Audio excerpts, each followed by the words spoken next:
Tokens are a hot topic in Bitcoin SV right now, as they are in the entire blockchain space. But we're seeing the emergence of actual real and usable platforms right now. And I guess the idea of a token is to get things running. One of the really exciting token style projects that I've watched some of the development of over the last few months is run on Bitcoin. They have a really interesting take on tokens with a few twists. It's certainly something as an application developer you should be looking at to see if it's suitable, because it is very much a platform that you can build a new application on top of. So to explain it to us, we have the CEO of Run, Brenton Gunning. Take it away, Brenton. Cool. Thank you, Steve. Hi, everybody. My name is Brenton Gunning. I'm CEO of Run, lead developer of Run, and here today to talk about it on a technical level. I think most people haven't really seen Run yet, and so this is sort of a bit of a public unveiling of what it is and how it works. Now, I realize that there's a couple hundred alpha testers that are currently using it. They know about Run, and there's a lot of people who don't know about Run. So I'm going to try to straddle those two groups and try to present an introduction for what Run is, and then also show a demo app and try to explain a little bit about how you can build a real app that scales using Run. So let me share my screen and then we can get started.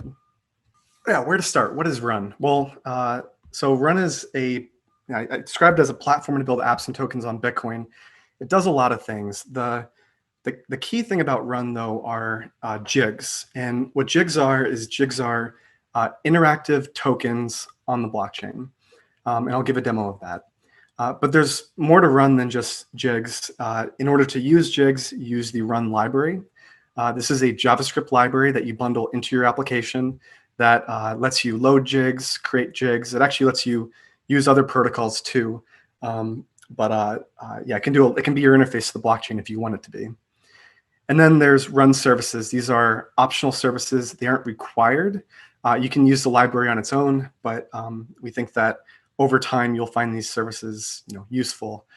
But I want to dive into jigs, and I think probably the easiest way to do it is just to walk through our first tutorial for jigs.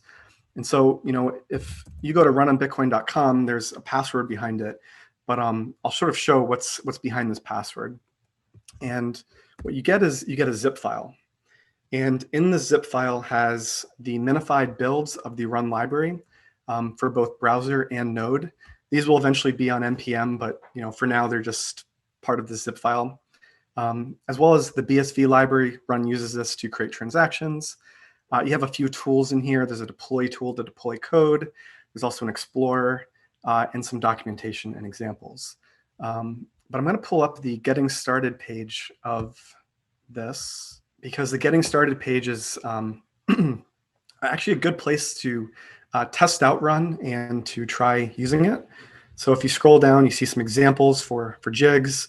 There's documentation in the Explorer. But the cool part is that this file itself is a development environment you can use to test out Run. And so what we'll do is we'll go over to the run.network. This is our first tutorial on it. And the tutorial basically has you create a really simple jig. And so that's what we'll do here today. So scroll down. First thing we want to do is I just want to show you what a jig is. So we get some high level idea. We'll paste this address into the Run Explorer. And what this address will do is it has some jigs in it. So we can see that there's, this is maybe for a game. There's a couple weapons and a pet dragon. There's actually 5 jigs at this address, and these are basically 5 tokens. And if you click on any one of them, let's click on the weapon, we can see properties about it. It's been upgraded a couple times. It has some damage, and it also is an instance of a class. And this is how we create jigs: is we define classes that define behaviors of our tokens, and then we create instances of those classes, just like object-oriented programming. So if we click on the weapon, we can see the weapon class here. And to demo this, I think we'll just pull open the browser console and try creating a new jig. So it's really simple. You type, you create a new instance of run first. And just for this demo, we'll use the mock network. Basically, this is an in-memory blockchain, great for development and testing. And it's also really fast locally. So create a new instance there, and then we can start creating jigs. And so our first jig, let's create a Dragon Jig. And we will have a single method on it that lets you set the name. So you can imagine this is maybe you're a game developer and you want to create digital pets. You define a Dragon class, and then users can own instances of those classes. To create an instance of a jig, it's just a matter of saying new Dragon. That's it. This creates a new Bitcoin transaction that publishes both the code as well as the instance for this.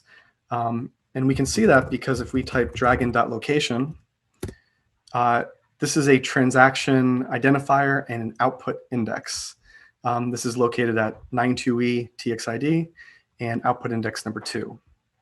And then if we want to call a method on it, it's as simple as saying dragon.setName,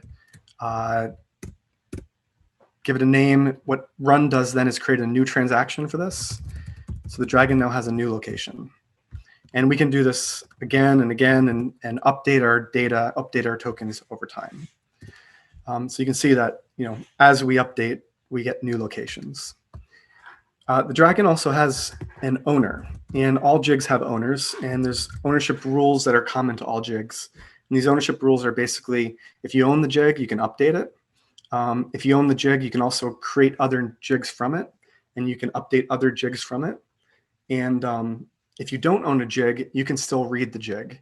And so these ownership rules are common for all jigs, and they sort of form the foundation for interactive objects. So we can see there's an owner, and that owner is our run owner. But even in this simple example, if this was a Q&A, I'd want to take questions. And by the way, if you have questions about run, post them in the channel because I'll answer them at the end. But there's actually a form of interactivity between jigs, even in this first example. And the answer is that there's a class called the Dragon. And the Dragon class is also a jig. And so it has a location, it has an owner, and as the game developer, you might own this class, and your users might own their instances. And you maybe can update this class over time to give your instances new behavior, just like you would, maybe change a property on a class in your object-oriented program, and then your instances get that new property. Yeah, jigs are software objects, but they're also tokens. So let me switch over back to the slide deck again. Yeah, so jigs are tokens. They're individually owned assets. All tokens are assets on a blockchain, but they represent something else. And in Run, that something else is a software object. So we've tokenized software objects. That's the basic idea. And using a software object, classes and objects, functions, data, you can create anything. So in theory, you can create all kinds of things with jigs too. They're interactive. So jigs support, all the properties that object-oriented systems do, including composition. You can store jigs inside of jigs. You can do inheritance, polymorphism, encapsulation, calling methods and passing them to each other. All the things you would just be used to doing with your objects in JavaScript or Java or any language, you can do with jigs. Jigs are based in JavaScript today, but the principles are shared across object-oriented languages. They're permissionless, so this is kind of key. The Run protocol is a layer 2, basically a colored coin protocol like SLP, except it's like SLP on steroids. It can do way more than what SLP can do. But what this means is that they're permissionless, meaning there's no server involved, no server required to perform actions on your jigs. If you own a jig, you can do whatever that jig allows you to do with it. And this is really key because one of the principles that Run is going for, one of the goals Run is going for is to make apps that interact together, that safely build upon each other's data, and users can bring their data from one application to another application. And so having users actually own their stuff and not be relying on a third-party server to use them is sort of key for that. They can be both classes and instances, and they must follow ownership rules. And if you want to use jigs, as I mentioned, you bundle the run library into your application. There's a lot of different ways you can use run, and run is opinionated in a few places, but not that many. You may want to have all of your application logic in a mobile app, and that is one possible configuration. But you may also have a server, and you may have tools that you use. And for all these different use cases where you need to load and use jigs, run is designed to be flexible enough for these different use cases via plugins. And so all of the external views of the world that run needs, including access to the blockchain, access to your owner keys, access to your purse keys, access to a cache that caches your state of your jigs. These are done through APIs, and you can configure them and actually implement these APIs however you want. And so we saw that with the mock network, that is a blockchain implementation local to your machine. What else? Okay, the library has the run protocol, so it's also interpreting Bitcoin transactions and making sense of the jigs in them. And yeah, it has a feature called berries. I'm not going to be able to get into this, but it allows run to interoperate with other protocols that are on BSV. So that's sort of an introduction. What I want to do now is show a demo of run working in practice. And run doesn't ship with these demos, but we have a bunch of different demos that show different things. I think I'll jump over it and show what this might look like. So here we have a project. It's going to be a game, and this game will have both a client and a server, which I'll show in a sec. And to get started, we just created an npm project for the server. And this npm project has a single index.js file with the logic for this server. And so I'll just go ahead and start that up now. The server is started. We can go over to our web browser and check it out.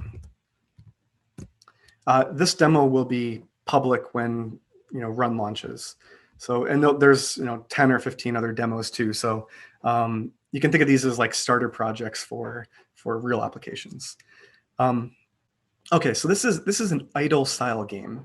Idle style games are really well suited for blockchain, in my opinion. The basic idea behind them is you can perform so many moves in the game per day or per hour. And what you're trying to do is you're trying to upgrade something you have to its maximal state. So they have, maybe you're upgrading your theme park, or maybe you're upgrading your city. And basically, you can only perform so many moves per hour. So it gets you to keep coming back. And that's why this style of game is so freaking addictive. And this is an example of an idle style game that shows maybe a planet. So maybe you're going to upgrade your planet over time. And kudos goes to Glenn Wolfe, because he was the one who pointed out that these idle style games are just so well suited for both run and also for blockchains in general. So if we're a user, let's say we've already logged in. We didn't show that here, but we've already logged in, and we go to create, we'll pick a planet that we want to use. In this case, maybe the red planet.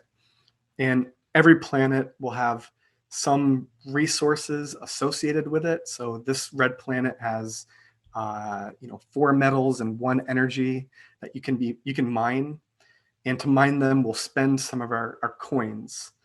So if I click, mine, what we get is, we get the resources out from this, and we have to spend our coins to get these resources. And every 10 minutes we get more coins, so then we can mine more resources, and then we can take these resources and we can go and upgrade our planet with different upgrades. And so, here we see a selection of upgrades that we can do to it. Maybe we, click the volcano, and now our planet has a volcano. That's all you can do in this little demo.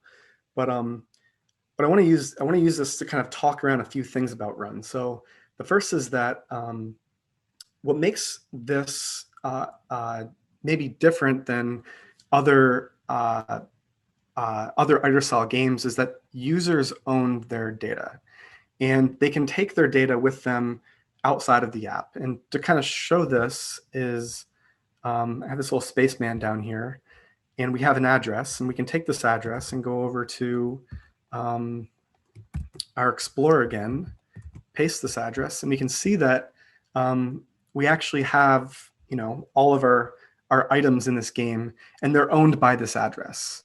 And what this lets us do is now, because the players actually own their data, they can even do things that the game didn't originally intend. For example, maybe I build up this planet over a year or so, and it's really far along, and I want to go sell it to somebody. I can do that. It's my data, it's my token. I can go do whatever I want with it. The same is true for all the resources. Maybe this could be part of the game even. Maybe these jigs, in order to get to the maximal state of your planet, you have to trade with other people for their assets. Maybe your planet can't get you all the way there by itself. And so this demo doesn't have that capability, but it would be really simple for someone to build that, and the game can't stop you. And so that's kind of cool. And all of these are jigs, and they're individually owned. Now you might ask, like, what is the role of the server in this game? And it's a good question to ask in general. Like, what is the role of servers when apps are built on the blockchain in general? Do they even exist? And I think the answer is yes. I think servers will absolutely exist in the future, but they'll work in partnership with users who own their data and the blockchain that timestamps this data. And so in this example, the server is creating new coins for the players every 10 minutes, just blasting them out. And the server is also keeping track of all of the actions done in this game. Because maybe, for example, you want to have a search feature that allows you to find all of the jigs of a certain type in this game, and the server would be responsible for knowing about all of the jigs and making these available to the player. But the server also has a third role, which is helping the application scale.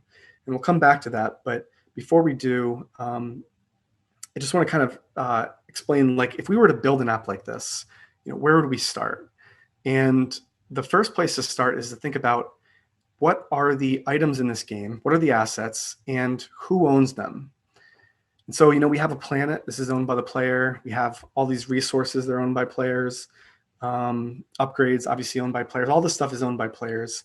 What the game's going to own is the game's going to own the classes themselves. And so I'll jump over to the code for this. Inside of this demo, we have a jigs.js file. This has all of the jigs that the game supports. And so won't be able to talk through them all, but maybe a couple of quick things. So here we have a planet base class, and then we have 3 different extensions of that planet. So we have the red planet, the blue planet, and the yellow planet, each with different resources on them. And you can see how we specify that here. The planet is kind of interesting, though, because the planet is, by default, if a class exists on the blockchain, anyone can create an instance of it. That's just how this works. And so we don't want maybe anyone to just create a planet for free. Maybe we want to require a payment to create a planet. Maybe that's how the game makes its money. And so you can see that as part of the code to create the planet, this is the constructor, the init method, we create a game payment that pays 10,000 Satoshis to the game. And you could do this with every action if you wanted to, but in this case, we just do it when we create the planets. And the other thing that you can do with a planet is you can mine its resources. And mining a resource costs some amount of coins, and then it gives you those resources back. So that's basically what this code does here is you pass in a coin to it. It checks, is this coin a game coin? So it's not some coin from some other app. It sends one of those coins to the game server, and then it creates all of these resources. And this is an atomic operation. It, either all of this happens or none of this happens. So the game would kind of define, what can these planets do, and then users perform these actions and create the transactions themselves. Similarly, we have some resources, water, metal, energy, and life. Maybe these inherit from a base element class. And one thing I want to show here is, as I mentioned, users can, or, in theory, anyone can create any instance of a class, and it's up to the game developers to kind of set the rules for what the assets, what the jigs in the game can do. And so in this example, we see that the game developer has specified that only planets can create resources. So we actually check, is the caller, which is a special keyword in run, an instance of a planet? If not, throw an error. And this will prevent anyone else from creating water and energy just on their own. They have to create it through a planet. And this sort of enforces some of the interactions between jigs. Let's see what else we have in here. We have a coin. This is a fungible token. So maybe this could be used as like an in-game currency. And yeah, we have a bunch of upgrades at the bottom. And so, yeah, so the game developer will create this. They will deploy this code to the blockchain. When they do deploy it, all of these classes get locations, and this sort of uniquely identifies them, as we can see down here. And yeah, that's sort of step one. But then a lot of people have asked, how does run scale? Because it is a layer 2, basically a colored coin system. And if you've used other colored coin systems, you know that if you want to load a particular output, if you want to load a token, or in this case, a jig, you've got to walk back the transaction graph, loading everything else that depends, that token depends on, in order to recompute the state of the token in its latest position, or to validate it that it's correct. And so that process obviously doesn't scale. It's basically the more you upgrade these planets, the more the longer it takes to load them. And so I want to kind of show you maybe how you can solve this. So if we jump over to our Explorer one more time and open up the browser console, let's imagine we created a new instance of run, and then let's say we're going to create like a social media app where we have some posts. So we'll create a new post class, and then a new post instance. This post has a location, and if we were to look at this at a blockchain, we would see a Bitcoin transaction that has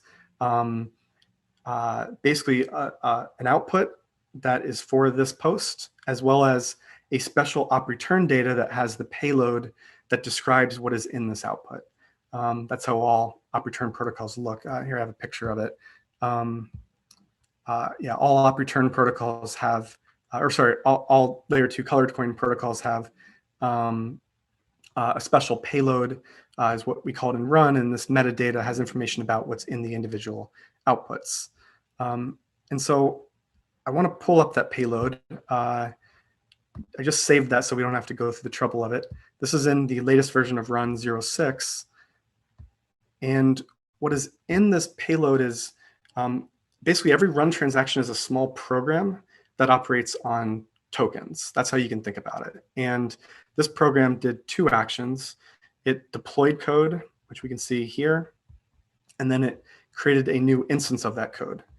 And when you go to load a jig, when your application goes to load a jig, it has to replay these steps. And these steps might depend on previous jigs. So there might be inputs to this program that have to be loaded, and that might spin off more loads. So this doesn't scale. And in my mind, I don't think users are ever going to be loading their jigs by replaying histories. It's just not a scalable approach. But we have a second option. And the second option is that at a given location on the blockchain, there is a particular state associated with that jig. And that state is cached. That state is cached both in the user's local machine, and then Run also offers a state server that can cache these things globally for all jigs. And these caches can load jigs really quickly. So I'll show what this looks like. Here is a class. The details aren't really that important, except that you can see that this is a code jig, and the source code for that code jig is down here at the bottom. And then we have a bunch of properties on this class too. And from this blob of data that is our cached state of the jig, we can very quickly load a jig. And that's going to be key to actually using jigs in real applications. Now you might wonder, okay, so if servers are just giving these blobs of data to recreate their jigs, where's the security in that? And the security comes because in every run transaction, there is a hash of the state. And the users create these transactions. And so the users know what their state was when they published their transaction. So if a server is going to provide them with their state, then the server state has to match what is in the Bitcoin transaction that the run user created. And this is basically how I see apps scaling in the future. If we go over to this slide deck, I have a little picture. This is how the demo works. Essentially, we have a client website, a server, a node application, and both of them are using the run library. So the clients are using the run library to create and load their jigs. The server is using the run library to load all of the user's jigs and cache the user's jig state. And so when the user refreshes their page or they go to a different device, their client will ask the server for the state of their jigs and validate that they are the correct state in the Bitcoin transactions. And so the role of the server then becomes not just to perform the actions in the game, not just to index jigs, but also to quickly cache the state for users and serve this up quickly. So that's basically the idea. Now, in this demo, I didn't show it, but in this picture, we have a third-party wallet, maybe being used to own your jigs. This could be, Relay has support for Run today. Money Button has, some partial support already. Dot Wallet is making good progress here. We hope to have all wallets support Run in the future. And the idea that there is that users would, when you build an application, users would log into this application with their wallet. Their wallet would have the private key for that application. And from there, Run would be able to get all of the jigs for that user without having to ever see the private key. And so this is how key management might work. And on a server, obviously, you might want similarly hot wallets and cold wallets, same thing. So I think that's the end of this application. I'm happy to take questions on this, but I realize that I guess there's one more thing I want to show here. Yeah, so okay, so how does the client and the server interact with the state cache? And so if we go to, let's see, if we go to this index.html, this is the client's website. Here we create the run instance. And what we do is we pass in a custom implementation of the state cache, as well as the blockchain, but you can see particularly the state cache is being passed in. And if we jump over to the code for this custom state cache, basically what it does is every time Run needs to load a jig, it's going to go to this cache first. And the first thing it does is it checks, do I have this jig in local memory? If I do, great, return it. If I don't, maybe I have it in the browser's local storage. That way, if the user refreshes their page, they're likely to still have that jig state available to them. So then we check there. And then if both of these locations fail, only then do we go to the game server and say, okay, I don't have the state of this jig. I don't want to load it myself. Can you tell me what the state of this jig is? And then the server will come back with a response. And on the server side, every time a Run transaction is broadcast by the user tells the server about that transaction, and that gives the server a chance to load and cache that state for the future. And so up here, we have a custom blockchain implementation that notifies the server every time they perform an action.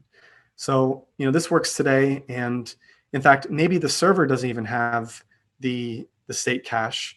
And so we could imagine that if the server doesn't have it, maybe it happened too quickly, then the Run library would go and replay the transaction. But that really should be an edge case. That shouldn't happen too frequently. And you can actually turn that off completely if you don't want users to ever replay transactions by running them step by step. So I think that's all I want to cover today. These servers, you can obviously build a state cache yourself. That's no problem. But I think this will be so common that most people are going to want this to scale that Run's going to offer a global state cache for all applications. This is one of these services that Run will have as part of its business model.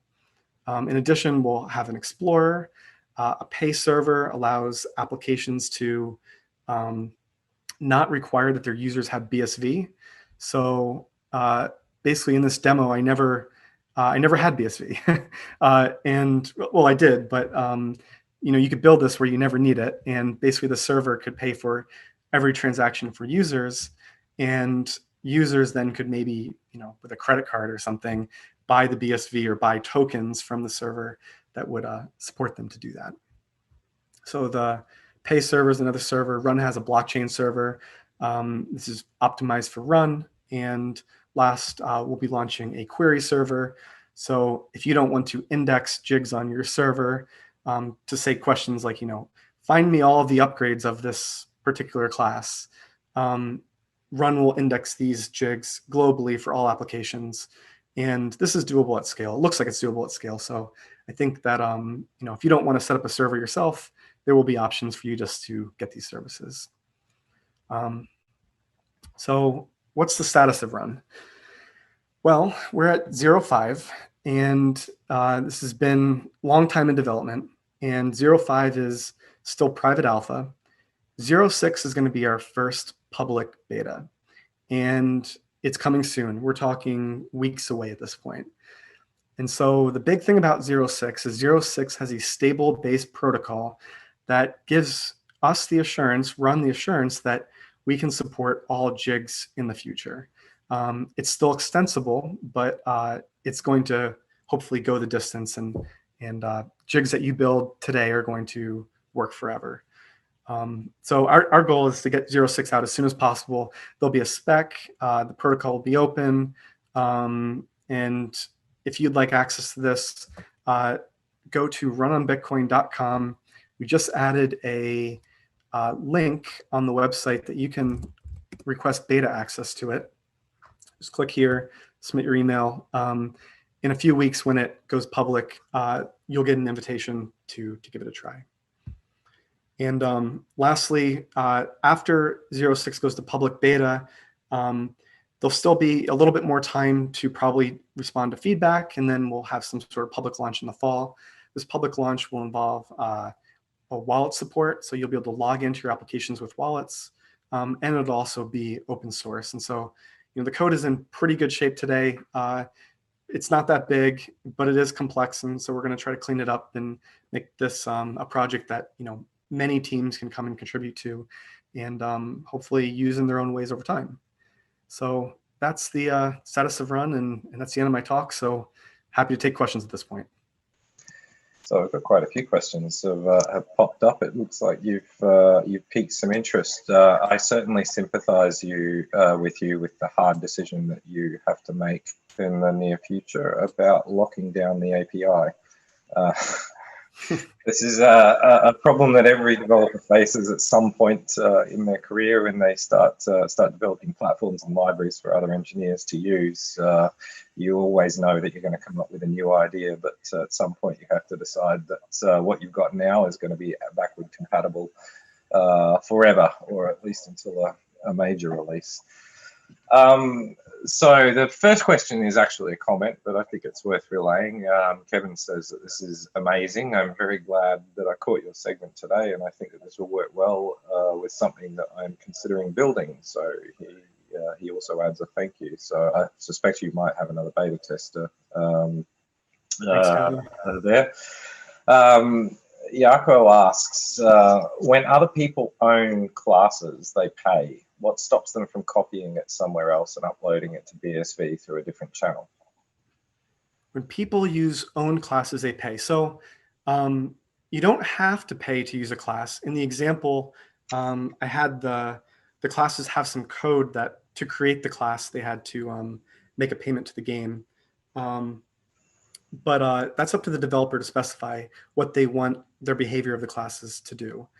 Let me read the second part. What stops them from copying it somewhere else and uploading it to BSV through a different channel? Well, every class has a unique location and a unique origin. And there may be two classes with the exact same code, but those are different objects. They're different jigs. And those different classes can be strongly typed and checked against. So if someone wants to create a class that is named the same thing or even has the same behavior, they can do that, but it's not going to be the same class. And the same is true for instances. Every object, every jig is unique and it has its own history that only the original developers is going to know about. So when you're building an app, you'll specify which particular classes you want to use in your app. Mm-hmm. Okay. So before we move on to another question, another audience question, I've got one for you myself. I've got some ideas on the answer, but I'd like to know your take on this. So Run looks very different to coding something in Bitcoin script, not just because of the fact that it's a higher level language, but it doesn't actually boil down to script. It runs outside of the Bitcoin script engine. So firstly, why do that? And secondly, why? What do you see as the key differences between a script execution versus an off-chain execution? This is an awesome question. So there are things you can do at layer 2 that are impractical to do at layer 1. One of those things is running JavaScript code. I guess maybe in theory you could compile that down to script, but it's not going to be practical. And so, to make these systems tokens easier to use, maybe we want these higher level languages to actually be the languages developers know, like JavaScript. That's one difference. The other thing is actually Run is not solely a layer 2 protocol. It's kind of a hybrid layer 2 and layer 1 protocol in that every jig has an owner. That owner is a Bitcoin script. And I didn't demo this, but you can assign your owner to really any script. And so we have multi-sig jigs. That's possible. You can give your jig to a boost output. So maybe you have to mine your jig. That's a possible thing you can do. And you can actually create interactions between layer 1 and layer 2 through JavaScript and script. And so it's not solely one or the other. They kind of go together. And then the last thing is, when you compare Run tokens versus, say, layer 1 tokens, I think in practice they're actually going to have rather similar scaling properties. And the answer for this is would take longer than I have here to explain, but I don't think they're so different in practice that you'd want to prefer one over the other on the scaling properties alone. It's really a matter of use case. I think I've seen lots and lots of different approaches to tokens over the years, and the one thing that strikes me is that people often forget about the context in which it's being used, because that very much affects some of the properties that are important.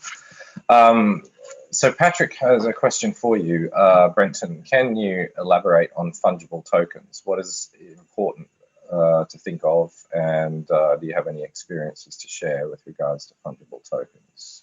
So fungible tokens are more complex than non-fungible tokens because they inherently have interactivity required, meaning you have some number of coins and you split them up, and you can also combine them back together. And so the token class that comes with Run is a fungible token. You can extend from it and add your own behavior to it. But the base class, what it handles is that interactivity of splitting up numerical amounts and then combining them back together. And so, if you were to write that code yourself, you could do it, but it is, more complex than a simple non-fungible token like a dragon or a game item. So that's one thing is Run will have a base class to make that easier. The second thing is, I don't know where people are going to end up using Run in the future. And so if we have a base fungible token class and people extend this, I hope that can be extended for lots of different use cases. But my guess is that once Run is out there and people can use it, they'll find use cases for the token that were not planned by the original token class. And so we'll have to upgrade this over time. And for example, fungible tokens, maybe you want to revoke them. That's a possibility. Maybe you want to have a blacklist for them. That's another possibility. Maybe when you send a fungible token, you want to require payment back to the issuer. All these are are solvable problems, but they all, require solutions. And so I think we're just going to learn over time, like how to do this in Run versus, other platforms. Okay. I think Thomas Zell has been thinking about the hybridness of Run based on this question. Do you think it will be possible to create a locking script or something that allows other people to call some functions of a jig but not to melt it? Absolutely. Yeah, this is really cool. So the op push transaction technique that I think first time I saw it was by UShatters, but I've seen Xiaoyi and Nescript really take this idea so far, and it's so cool to see. That same technique can be used to restrict what you can do with a jig too. And the details of this going to be a little complex, or I'm not going to be able to talk about them here, but I absolutely think it is going to be possible to create jigs that you can only do certain things with them. And a good example of this is like maybe you want to give your users jigs that are prepaid, and you don't want them to just run away with the money, but you want them to be allowed to perform, 10 actions on them before they run out of fees. And that might be a possible use case that you could use this with. And there probably will be others too. Okay. Where's my question gone? Here it is. Sorry, it took a while for the slider to update. So jigs plus txt plus overpool. Could you store transactions inside a jig, i.e. wrap script within a jig? Sure, you could have a jig with a transaction inside of it. In fact, that is one of the demos is showing an atomic swap. And in the demo, you actually send a user a jig that has in it a Bitcoin transaction that swaps a jig that they have with a jig that you have. And that transaction is partially signed, and they can finish signing it and publish it. And so we're using jigs to kind of enable permissionless atomic swaps between different users. But yeah, there's nothing stopping you from using jigs to you could have a jig that stores a wallet that has all of the jigs you care about. That might be one possible use case. And then as for TXT and overpool, so overpool is particularly interesting because it's basically like an off-chain transaction syncing system, and you should do that with Run too. That's actually a great way to scale your application, like what what Powping is doing. I think especially for like games where you're performing a lot of moves back and forth, make those jigs, create the transactions off chain, make all your moves, and then when you're done playing the game, publish the final step on chain and in one big transaction. It's going to be faster, and it's going to scale better too. So yeah, you can use Run in all these scenarios. You could possibly even collect all the transactions that went into the game and stick them in a Merkle tree and Merkleize them and create your own blockchain of games embedded in BSV. Absolutely, you could do that. We've got one last, time for one last question, and it's from John Pitts. Can you draw any parallels between? It's disappeared. Coming back. Can you draw parallels between Run and a relational database? Is this comparison not applicable or applicable? And he also says that Penn State engineering and science rules. I'm guessing that's an old boys club. We are. I am from Penn State, and so is John, so that's cool. Run and relational databases. Oops, sorry, I just lost my screen. Can you still see me, Steve? Yep. Okay. Currently logged out of my computer, but that's cool that you can see me. Yeah, so a relational database is not, Run is more like a NoSQL database in that you have objects and a key value store where the state of those objects is keyed by its location on the blockchain. And so if you wanted to do something like a relational database where you could make SQL queries and try to structure your jigs like that, you could certainly use jigs as a base layer to own your data. That is possible. You can imagine a database where every entry is owned by someone. That's possible. But I think in practice, you would build relational databases on top of jigs. And so you would have your jigs as your base layer for people owning data. And then you'd have a database that, say, indexes these jigs and says, have a master list of all the items in your game and what classes each one is. And that would be ran by a game server in order to make their users happier and their applications more functional. So yeah, kind of separate, but maybe useful. Yeah. I think there's actually an interesting analogy between the NoSQL database versus the relational database, in that relationals are known for normalizing data. That is, you try to only ever store a piece of data once, and if you need to use it again in another data structure, you use a reference to the canonical location of it, whereas the NoSQL database says just store copies of the data close to where you need them, which is a performance improvement. Of course, it comes at a storage cost. But I wonder how this is going to connect with the concept of off-chain and on-chain storage. On-chain storage, of course, has a cost. So it would seem that the normalized data storage model would be more of a natural fit. And perhaps it's the indexes and the I guess the replicated objects that could live in off-chain places. I haven't thought through this much, but it just seems like a natural mapping between the two models.